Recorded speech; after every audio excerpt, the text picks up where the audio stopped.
सुप्रभात बच्चों, कैसे हैं आप सभी? आशा करती हूँ कि आप सभी बहुत अच्छे होंगे और आप सभी ने जो पिछला अध्याय वो अच्छे से कंप्लीट कर लिया होगा।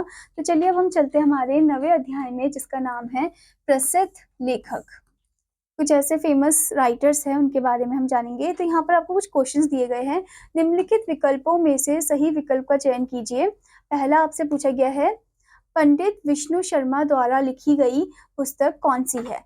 तो कौन सी है वो पुस्तक जो विष्णु शर्मा ने लिखी है?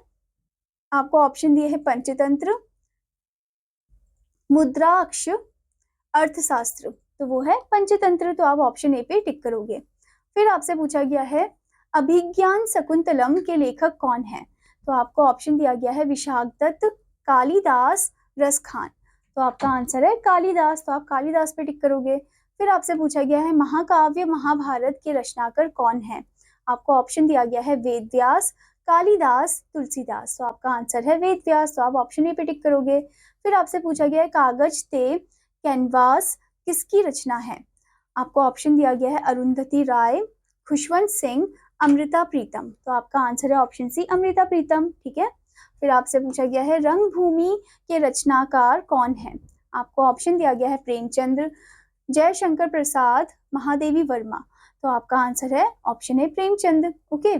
फिर आपसे पूछा गया है, द आर्ग्यूमेंटेटिव इंडियंस के लेखक कौन है?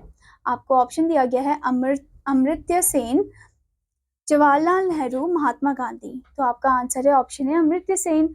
ओके। फिर उसके बाद आपसे पूछा गया है, चार्ल्स डिकेंस द्वारा लिखी गई पुस्तक कौन सी है? आपको ऑप्शन दिया है हैमलेट, ऑलिवर ट्विस्ट, रिपटिल्क। तो आपका आंसर है option B, that is Oliver Twist. ठीक है। फिर आपसे पूछा गया है, विलियम शेक्सपियर की रचना कौन सी है? आपको ऑप्शन दिया गया है Othello, the Prince, speed post. तो आपका आंसर है ओथेलो। ओके। फिर आपसे पूछा गया है, मलिक महमूद जायसी की रचना कौन सी है? तो आपको ऑप्शन दिया गया है शाहनामा, अकबरनामा, पद्मावत। तो आपका आंसर है ऑप्शन सी, पद्मावत। ओके। फिर आपसे पूछा गया है, मेरा परिवार किसकी रचना है? ऑप्शन दिया गया है महात्मा गांधी, महादेवी वर्मा और मैथिली शरण गुप्त। तो आपका आंसर है ऑप्शन बी, महादेवी वर्मा। ठीक है।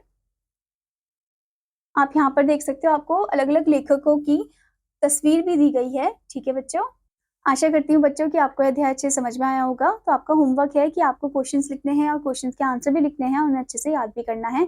अब मैं आपको मिलूंगी अगले अध्याय में, तब तक के लिए धन्यवाद बच्चों।